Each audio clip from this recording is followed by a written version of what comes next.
크고 작은 위기들이 계속 지난 100일여 동안 우리나라에서 있었습니다만 다행히 지금은 비교적 통제가 되고 있는 상황으로 안정화를 향해 가고 있는 이런 그 평가를 하고 싶습니다. 무엇보다 이 과정까지 오는데 국민들께서 직접 여러 가지 이해와 참여 그리고 힘을 보태 주신 것이 이 근본적인 원인이었고, 의료진들의 헌신과 노력 그리고 현장에서 여러 종사자들의 이 노력과 참여 그리고 지자체 공무원들의 이 적극적인 태도와 노력이 아마 이러한 상황을 가능하게 한 거라고 생각을 합니다.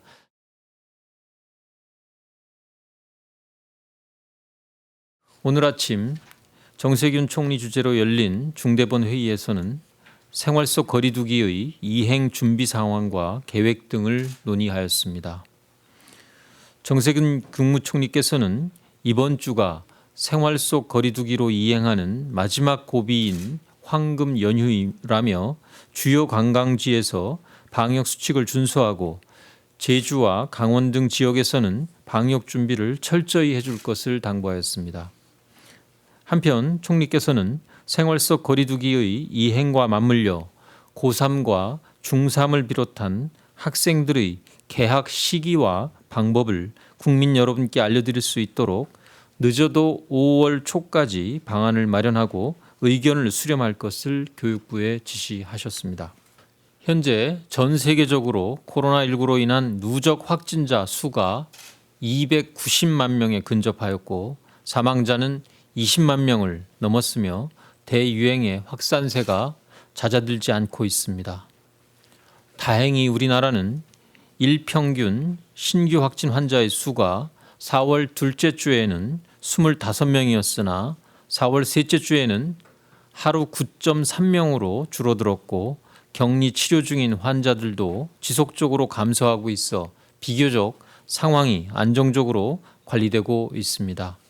그러나 감염 경로를 알 수 없는 환자는 지난주 확진 환자 175명 가운데 3명에 불과하였으나 이번 주에는 65명의 확진 환자 가운데 6명으로 증가한 것을 볼 때 여전히 방역관리 체계 밖에서 발생하는 경로를 알 수 없는 감염에 대한 경계를 늦출 수 없는 상황입니다. 또한 집단 감염 사례도 지역사회에서 산발적으로 발생하고 있기에 아직은 안심할 수 있는 상황은 아닙니다. 이는 방역 당국이 파악하지 못하는 코로나19 환자가 지역사회에 여전히 존재하고 있으며 한순간의 방심으로 또다시 대규모 감염이 확산될 수 있다는 것을 의미합니다. 따라서 코로나19의 감염을 예방하고 지역사회 확산을 차단하기 위해서는 해외 유입을 적극적으로 차단하고 일상 속에서 철저히 예방하며 시설과 병원에서 발생할 수 있는 집단 감염을 차단하여야 합니다. 정부는 코로나19의 장기화 상황에 대비하기 위하여 생활 속 거리두기로의 이행을 준비하고 있습니다. 손 씻기와 기침 예절 등의 개인 방역과 공동체가 함께 지켜야 하는 집단 방역에 대한 기본 수칙을 공개한 바 있습니다. 업무, 식사, 이동, 여행 등 우리의 일상 속에서 함께 지켜야 하는 31개 분야의 세부 지침 초안도 공개하여 국민 여러분의 의견을 모으고 있습니다. 최종 지침은 부처별로 이해 관계자들의 의견을 더욱 충분히 수렴하고 생활방역위원회의 논의를 거쳐 우리 사회가 합의하고 수용 가능한 수준에서 확정할 계획입니다. 지침 확정 이후에도 일상생활 속에서의 적용이 보다 손쉽게 가능하도록 계속 수정해 나갈 수 있는 가능성을 열어두겠습니다. 따라서 국민 여러분들께서는 이 집단 방역 세부 지침 초안에 관심을 가지시고 좋은 의견을 제안해 주시기 부탁드립니다. 아울러 이미 발표된 개인 방역 5대 수칙안과 4대 보조 수칙안에 대해서도 다시 한번 직접 살펴보시고 일상에서 실천할 수 있도록 충분히 숙지해 주시기를 부탁드립니다. 이와 함께 생활 속 거리두기 지침을 신속하게 마련하고 일상 속에서 정착시키기 위해서 각 기관별로 전담팀을 운영하도록 하고 있습니다. 이 전담팀에서는 일상과 방역이 조화된 지침을 마련할 수 있도록 소관 분야와 시설의 고유한 특성을 반영하고 이해관계자의 의견을 수렴할 것입니다. 아동, 장애인, 노인분들 다수가 함께 이용하는 사회복지시설에 대하여는 4월 16일부터 5월 1일까지 2주간 시설별 감염관리 책임자 지정, 또 시설 내의 청소, 소독, 환기를 철저히 하게 하는 등 준수사항 조치를 제대로 이행하고 있는지를 점검하고 있습니다. 코로나19가 지역사회에 확산되는 것을 방지하기 위해서는 시설과 병원에서의 집단 감염을 차단하는 것이 매우 중요합니다. 따라서 국민 여러분들께서도 꼭 필요한 경우가 아니라면 집단 시설이나 병원 방문이나 면회를 하지 말아 주실 것을 당부드립니다. 지난 24일, 25일에 걸쳐서 코로나19 환자가 입원했었던 격리병동에 근무하는 간호사 2분이 확진 판정을 받는 가슴 아픈 일이 있었습니다. 이 병원에는 중환자를 포함한 5분의 확진 환자가 입원 치료를 받고 있으며 방역 당국은 이 병원과 간호사 2분의 자택에 대한 소독을 철저히 마치고 심층 역학 조사를 진행하고 있습니다. 코로나19를 진단, 치료하다가 감염되시는 경우 업무상 질병으로 인정되어 산재보험의 요양과 휴업급여 등에 따른 보상과 지원을 받으실 수 있습니다. 정부는 이외에도 이분들에 대한 예우와 보상이 충분히 이루어질 수 있도록 최선을 다하겠습니다. 지금 이 순간에도 현장에서 1,731명의 격리 치료 중인 코로나19 환자들을 위하여 이 질병과 사투를 벌이고 계신 모든 의료진분들과 그 이외에 병원에서 청소, 소독 업무에 애써주시는 미화원분들, 매일 밤낮으로 의료 폐기물을 수거하고 소각해 주시는 청소업체 종사자분들께도 깊은 감사의 말씀을 드립니다. 거듭 당부드리지만 5월 5일까지는 사회적 거리두기가 실시되고 있습니다. 가급적 모임이나 행사, 여행 등은 자제해 주시고 야외 체육시설 등을 이용하는 경우에도 전후의 친목 모임이나 회식 등은 삼가해 주실 것을 간곡히 요청드립니다.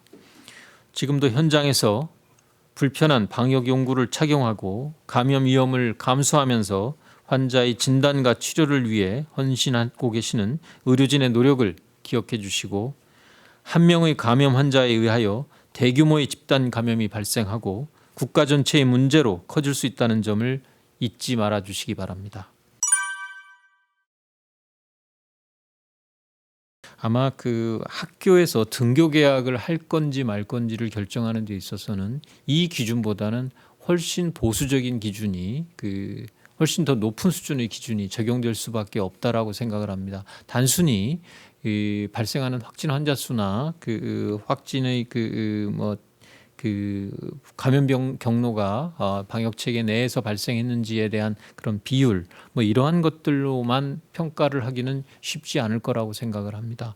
추가적으로 이와 관련해서 얼마만큼 우리 교육 현장이 특히 학교들이 이 방역에 관한 조치들을 이행할 준비가 되어 있는지 그리고 관련돼서 필요한 그러한 지침이나 또 자원들이 비치되어서 확보되어 있는지 등등 그리고 학교에 계시는 이제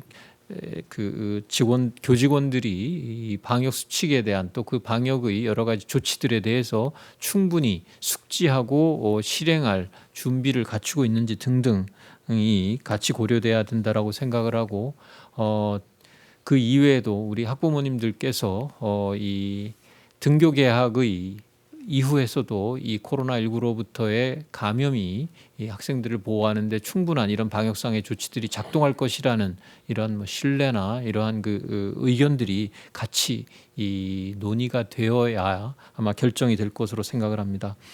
전반적으로 한꺼번에 다 개학을 하는 것이 여러 가지 이 조건들을 동시에 충족시켜야 되는 이러한 어려움이 있어서 쉽지 않을 수 있겠다라는 판단을 가지고 개학의 방법 또 순차적인 계약의 가능성에 대해서 열어놓고 논의를 하고 있습니다. 우선 가장 상급 학교 진학의 진학 준비를 하고 있는 고3과 중3 학생들을 우선적으로 고려해서 등교할 수 있는 방안을 논의를 하고 있습니다. 다른 저학년들에 대한 등교 시기와 방법에 대해서도 향후 이제 시도교육청과 같이 교육 현장의 의견 수렴을 거치고 전문가들의 자문 그리고 저희 질병관리본부 등 관계부처의 의견 등을 좀 종합적으로 고려해서 진행을 할 생각이고 중대본에서 최종적으로 이렇게 모아진 의견들을 보고받고 논의를 통해서 결정할 예정입니다. 원격 수업과 등교 수업을 병행할지 여부도 이러한 등교 개학의 이 시기 또 방법 등에 관해서 결정을 할 때 같이 학부모님들과 이제 교육 현장의 의견 등을 종합적으로 듣고 함께 의견 수렴을 거쳐서 확정할 예정입니다. 네, 오늘 0시 이후부터 자가격리자로 지정된 분들 중에서 자가격리 수칙을 위반한 분들을 대상으로 또 안심밴드 착용을 동의하신 분만 안심밴드 착용을 하게 됩니다. 감염병 예방법 제49조에 보건복지부 장관, 시도지사 또는 시군구청장은 감염병 의심자를 격리하도록 되어 있는데 격리 방법이 자가격리가 타당한지 아니면 시설격리가 적합한지는 역시 행정관청이 판단합니다. 자가격리 무단 이탈자에게 해당 지자체장이 시설격리를 명령을 할 수가 있고 자가격리 무단 이탈자가 시설격리 대신 안심밴드를 착용하고 계속 자가격리를 하겠다고 하면 안심밴드 착용 후 이제 자가격리가 유지가 됩니다. 이런 방식으로 인권침해 논란을 최소화하려고 했습니다. 그리고 그동안 이제 자가격리 앱의 가장 큰 문제점으로 지적되어 온 것이 휴대폰을 집에 놔두고 나가면 계속 집에 있는 것으로 인지하게 되는 것이었는데 이 문제를 해결하기 위해서 안심밴드가 도입됐습니다. 그래서 안심밴드를 일부러 훼손한다거나 안심밴드와 휴대폰 이제 거리가 20m 이상 떨어지게 되면 이탈로 간주하고 그에 따른 조치가 취해집니다. 국민 여러분들께서도 이해하시겠습니다만 지금은 감염병으로 인한 국난 상황입니다.